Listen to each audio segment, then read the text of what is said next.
So many families, so many couples just getting home tonight after days trapped at sea on that Carnival cruise ship, Triump.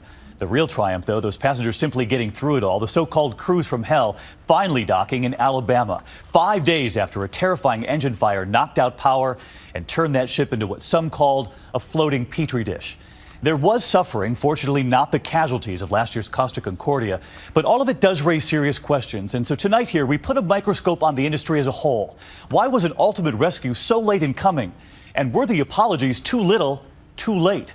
Matt Gutman, on this from the start, was on that dock getting answers. The thousands of stranded passengers knew their ordeal was finally over. And this morning, they came pouring out of the crippled ship. It was an untriumphant return. We get to go home!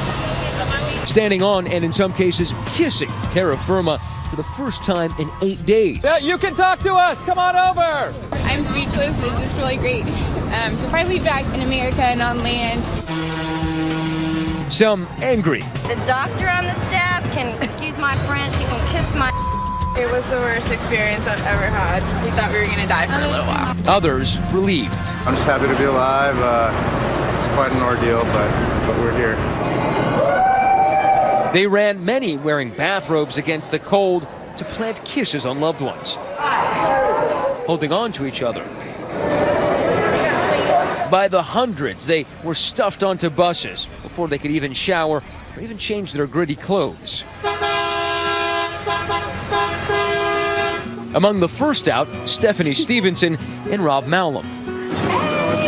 Not just your regular cruisers, they were headed for the tropics for a reason, a romantic wedding at sea. He's in a tie, she's in white. But marital bliss would turn into maritime nightmare early on Sunday morning, 3 days into the cruise. Looked over the side rail and you could see the just billows and billows of smoke coming out of the top of the stack. You scared? Yeah, I was pretty freaked out. A fire had erupted in the engine room and some passengers go into Titanic mode. They said Alpha Team. Attention, code Alpha, engine room. People take it upon themselves to strap on life jackets and scramble towards the lifeboats. I saw the smoke. I knew good and well there was a good chance the ship would be sinking. The fire had burned out the ship's main engines. The sparkling city on the sea, known as the fun ship you see in these Carnival ads, was now not much more than a 100,000-ton cork bobbing in the Gulf of Mexico. The electricity cuts out. Everything goes dark. Carly Jackson and Jody Adelhauser are jazzercise instructors from Paris, Texas. All of the power shut off at like once, and I was like, oh my gosh, this is like Titanic. The lower decks fill with smoke, engulfing some of the cafeterias. They even see it billowing from the stack. The smoke has gotten worse. Then the air conditioning goes out. Still, the crew assures the passengers that everything is under control. Nothing to worry about, folks. You can wait up on the Lido deck. It's really lovely out there. An automated system extinguishes the fire, but the ship stays dead in the water. By Monday, 24 hours after the crisis began, Carnival decided to tow the ship not to nearby Mexico, but to Mobile, Alabama, because not everybody had passports with them. That added nearly 350 miles and an extra day of hardship for passengers. I'm not liking that. By this time, 2 other Carnival cruise ships had been diverted to deliver food and water to the hobbled vessel. Helicopters were also deployed carrying generators and other supplies on Wednesday. They came in, dropped off water and stuff, but that didn't stop babies from going hungry. That didn't stop other people from hoarding food. Wow. But despite their efforts, conditions aboard the Triumph were deteriorating fast. No electricity, not enough running water, and almost no cell phone service, leaving parents and loved ones on land frantic. I just need to know that she's okay. The ship, 300 yards long, equipped with every amenity, and now the more than 4,000 aboard could only communicate in snippets of text messages. We're in the middle of the Gulf of Mexico. 36 hours into the crisis, no hot food, no hot water, no AC, and the ship was listing. When we were leaning one way, it was kind of a little nerve-wracking. Worst of all, backed up toilets. There was sewage everywhere. We got one flush, one time. 5 days, one flush. 5 days, one flush. For toilets, the ship handed out these red bags. People were using the restroom in little red plastic bags and throwing them out into the hallway. We were in shock. We were like, I'm not using a red bag. The thing is you just don't eat. You just don't eat. To not have to use the red bag, Controlling the colon. You just don't eat. We met a couple that we were talking to that said her husband was laying in bed and just the ceiling fell down on him full of urine, feces, all of that. Yeah. The stench and heat driving people to camp out on the decks. They built tent cities out of bed sheets. We've been shipwrecked for, I guess, 3 days now.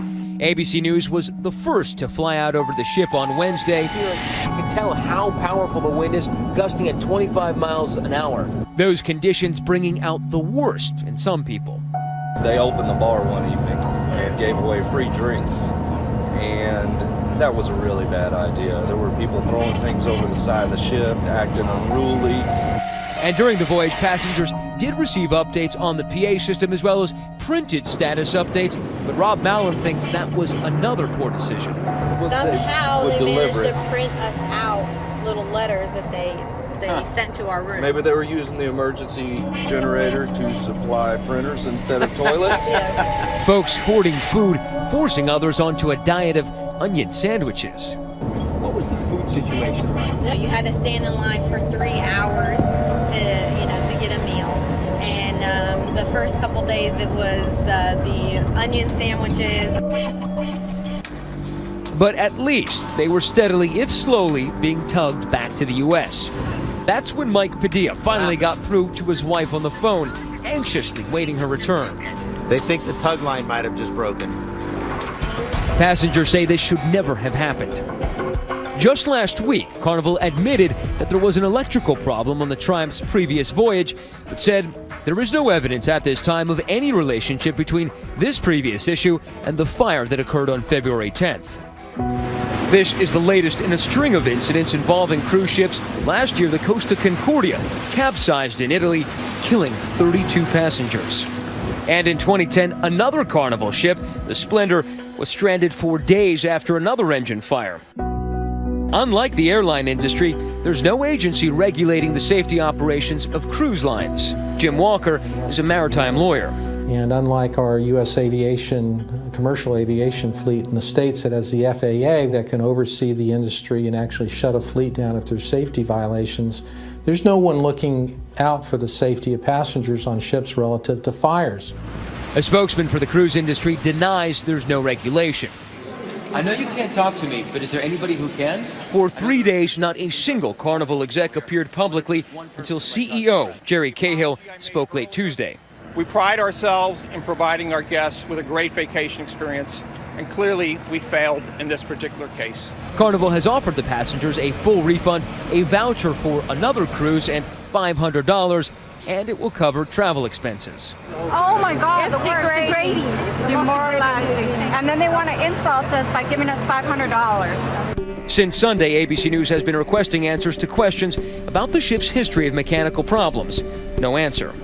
They did hold 3 press conferences, but answered very few questions. I'm sorry, Mr. Thornton. Matt Gutman from ABC News. Thank you for taking the time today. But I wonder if you could take a few more questions, like, do you really?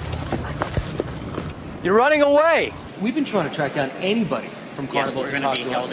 And the company's chief marketing officer, he also retreated. We're on our way. 2 minutes. But one thing that did go right in the end for Carnival was bringing that colossus of a ship up this narrow channel in darkness.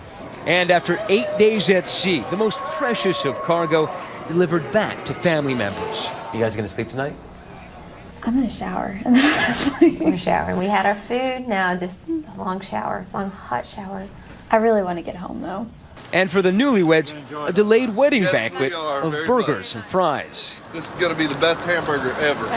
Never was there a couple so happy to trade a cruise for a bus. When we got on the bus, we went back and we flushed the toilet just to make sure it worked. And 2 other notes tonight. It's your tax dollars that help pay the price of these rescues by the Coast Guard, leading some to ask tonight, should the cruise lines be paying more? And as for size, the Carnival Corporation owns nearly half the industry, 10 brands, 100 ships worldwide. The industry is still growing. ABC's own parent company, Disney, has 4 ships of its own.